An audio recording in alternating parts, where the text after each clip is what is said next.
रविवारी रात्री 16 फेब्रुवारी रोजी लुधियाना येथील कार बॅटरी उद्योजक अनोख मित्तल त्याची बायको लिप्सीसोबत त्याच्या घरापासून सुमारे 25 किलोमीटर अंतरावर असलेल्या रिसॉर्टमध्ये जेवणासाठी गेला होता। दोघेही रात्री 10:15 वाजता तेथे पोहोचले, एकत्र नाचले, मग जेवण झाले। ते दोघे खुश होते। अनोख तर जास्तच आनंदी दिसत होता। लिप्सीसोबत नाचताना त्याने मोबाईलमध्ये फोटो काढले। ते फोटो त्याने आपल्या व्हॉट्सॲप आणि इंस्टाग्रामला ठेवले। त्यांच्यातील ते प्रेम पाहून त्यांच्या नातेवाईकांना आनंद वाटला। रात्री 12 वाजण्याच्या सुमारास दोघेही त्यांच्या 4 व्हीलर गाडीने घरी निघाले। रिसॉर्टपासून काही किलोमीटर पुढे गेल्यावर अनोखने अचानक कार थांबवली। त्याने जरा लघवीला जातो असे सांगून कार थांबवली होती। तो कारमधून उतरला। काही वेळाने पुन्हा कारमध्ये बसला। थोडे पुढे गेल्यावर त्याने पुन्हा कार थांबवली। कार थांबवताच पार्किंगचे दिवे चालू केले। इतक्यात अचानक 4-5 तरुण तिथे पोहोचतात। त्या दोघांनी अचानकपणे लिप्सीवर हल्ला केला। नंतर त्यांनी अनोखलाही मारहाण केली। लिप्सीच्या अंगावरील सर्व दागिने काढून घेतले। त्याचवेळी तिच्यावर चाकूने सपासप वार करत तिला कारमधून बाहेर ओढले। तसेच त्यांनी अनोखवर देखील चाकूचे काही वार केले आणि ते दरोडेखोर त्यांच्या कारमधून पळून गेले। काही वेळाने जवळच्या एका रेस्टॉरंट मालकाला लिप्सीच्या ओरडण्याचा आवाज आला। तो घटनास्थळी धावतच आला तेव्हा त्याला लिप्सी रस्त्यावर गंभीर जखमी अवस्थेत पडलेली दिसली, तर अनोखा कारमध्ये बेशुद्ध अवस्थेत पडला होता। त्याने तातडीने ही खबर पोलिसांना दिली। एक राजकारणी आणि उद्योजकावर हल्ला झाल्याचे समजताच पोलीस घटनास्थळी दाखल झाले। तातडीने लिप्सी आणि अनोखला रुग्णालयात दाखल करण्यात आले, पण त्यावेळेस लिप्सीचा मृत्यू झाला होता, तर किरकोळ उपचारानंतर अनोखच्या प्रकृतीत सुधारणा झाली। दुसऱ्या दिवशी लिप्सीच्या हत्येची वार्ता वाऱ्यासारखी शहरभर पसरली। एका नेत्याच्या बायकोची सार्वजनिक हत्या झाल्याने त्याला राजकीय रंगही देण्यात आला। अनोखच्या समर्थकांनी लिप्सीचा मृतदेह रुग्णालयाबाहेर ठेवून निदर्शने केली। दोषींना अटक करण्याची मागणी करण्यात आली।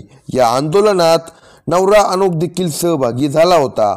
ज्या दरोड्यात लिप्सीचा अत्यंत निर्दयीपणे खून करण्यात आला, त्या दरोड्यात तिचा नवरा अनोखच्या हाताला आणि पायाला किरकोळ वरखोडे आले आहे। तो खुन्यांना अटक करण्याची मागणी करणाऱ्या आंदोलनात उपस्थित आहे।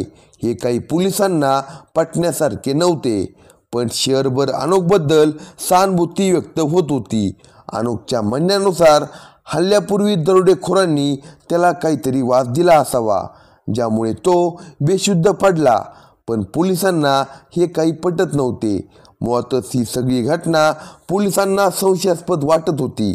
अनोखवर संशय घेण्यासारखेही काही नव्हते, कारण घटनेआधी तासभर त्याने बायको बरोबरचे आनंदी फोटो इंस्टाग्राम आणि व्हॉट्सॲपवर शेअर केले होते। त्या दोघांमधील प्रेम त्या फोटोत दिसत होते। मग नेमके हे काय प्रकरण असेल, हा गुंता पोलिसांना काही सुटत नव्हता। अनोखची डॉक्टरांनी तपासणी केली तेव्हा त्याचा दावा खोटा निघाला। कोणतेही रसायन किंवा औषधाचा त्याने वास घेतल्याचा पुरावा नव्हता। मग मात्र पोलिसांचा संशय अधिकच घट्ट झाला। आता पोलिसांनी गुप्तपणे अनोखच्या कॉल डिटेल्स आणि लोकेशनची चौकशी सुरू केली। यामध्ये रात्रीच्या घटनेनंतर त्याने लगेचच मेसेज पाठवल्याची माहिती मिळाली। त्या मेसेजमध्ये त्याने फक्त एकच शब्द लिहिला होता, काम झाले। त्याने हा मेसेज कोणाला पाठवला होता? तो मेसेज अनोखने ज्याला पाठवला त्याला खुनाबद्दल नक्की माहिती असावे असे पोलिसांना वाटले। एकीकडे पोलीस अनोखबद्दल माहिती गोळा करत होते आणि दुसरीकडे दुसरे पथक दरोडेखोरांचा शोध घेत होते। योगायोगाने एका दरोडेखोरालाही पोलिसांनी पकडले। आता हत्येची कहाणी पोलिसांसमोर होती, पण अनोख आपल्या बायकोच्या मारेकऱ्यांना गजाआड करावे या मागणीसाठी आंदोलन करत होता। त्याला लोकांची सहानुभूती होती, त्यामुळे त्याच्यावर कारवाई केल्यास पोलिसांवर रोष येऊ शकतो, तपासात अडचणी येऊ शकतात। याचा विचार करून पोलिसांनी एक योजना आखली। त्यानुसार अनोखला वैद्यकीय तपासणीसाठी रुग्णालयात नेले पाहिजे असे सांगण्यात आले। त्यामुळे कुणी काही विरोध केला नाही। पोलीस संरक्षणात त्याला पोलीस गाडीत बसून दवाखान्यात नेण्यासाठी पोलीस बाहेर पडले, पण गाडी दवाखान्यात न जाता थेट पोलीस ठाण्यात पोहोचली। पोलिसांनी त्याला गाडीतून उतरवले आणि पोलीस ठाण्यात नेले। त्याच्यासमोर सगळे पुरावे व्यवस्थित मांडले आणि मग चौकशी सुरू केली। पोलिसांनी गोळा केलेली माहिती आणि पुरावे पाहून अनोख गांगरला। त्याच्यासमोर कबुली देण्याशिवाय पर्यायच उरला नाही। मग तो घडाघडा बोलू लागला।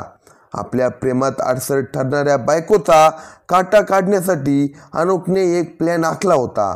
या खून प्रकरणातून आपली सही सलामत सुटका व्हावी यासाठी त्याने हा प्लॅन अत्यंत काळजीपूर्वक केला होता। त्याने बायको लिप्सीला ठार मारण्यासाठी सराईत गुन्हेगारांना सुपारी दिली होती। प्लॅनप्रमाणे तो तिला घेऊन आलिशान रिसॉर्टमध्ये गेला। तिने तिच्यासोबत आनंदात वेळ घालवत असल्याचा बनाव केला। फोटो काढले, ते फोटो इंस्टाग्राम, व्हॉट्सॲप, फेसबुकला शेअर केले। नंतर तो बाहेर पडला तेव्हा पाठोपाठ मारेकरी देखील पाठलाग करत होते। त्याने कार थांबवली। लघुशंकेसाठी तो उतरला, पण मारेकरी आली नाही, कारण त्याने पार्किंग लाईट लावली नव्हती। हे नंतर त्याच्या लक्षात आले तेव्हा त्याने पुन्हा कार थांबवली आणि प्लॅननुसार पार्किंग लाईट लावली। तेव्हा मात्र मारेकऱ्यांनी हल्ला केला, लिप्सीचा खून केला। दरोड्याचे चित्र निर्माण करण्यासाठी लिप्सीच्या अंगावरील दागिने चोरून नेले। सारे काही प्लॅनप्रमाणे झाले होते, पण त्याला गडबड नडली। त्याने लगेचच मैत्रिणीला काम झाले हा 2 शब्दाचा मेसेज केला। तसेच त्याला मारेकऱ्यांनी कमी मारहाण केली होती। त्यातच तो लगेच आंदोलनात उतरून बायकोसाठी न्याय मागू लागला होता। हे सगळे पोलिसांना संशयास्पद वाटत होते। भरीतभर म्हणजे अनोखने कधीही आपल्या पत्नीचा वा बायकोसह आपला फोटो स्टेटसला लावला नव्हता। तो तिला टाळत होता, पण त्या रात्री तो तिला घेऊन रिसॉर्टला गेला। तिच्यासोबत आनंदी आणि सुंदर जीवन दाखवण्यासाठी बनवलेला व्हिडिओ स्टेटसला पोस्ट केला। पत्नीसोबत ज्याने शेअर केलेला हा पहिलाच व्हिडिओ होता, हेही शंकेचे कारण ठरले। अखेर तो पोलिसांच्या तडाख्यात सापडलाच। त्याला पोलिसांनी ताब्यात घेतले असून मारेकऱ्यांचा शोध सुरू आहे। अशाच नवनवीन क्राईम स्टोरी ऐकण्यासाठी कलम 302 या मराठी चॅनेलला सबस्क्राईब करा आणि आपल्या प्रतिक्रिया कमेंट बॉक्समध्ये कळवा।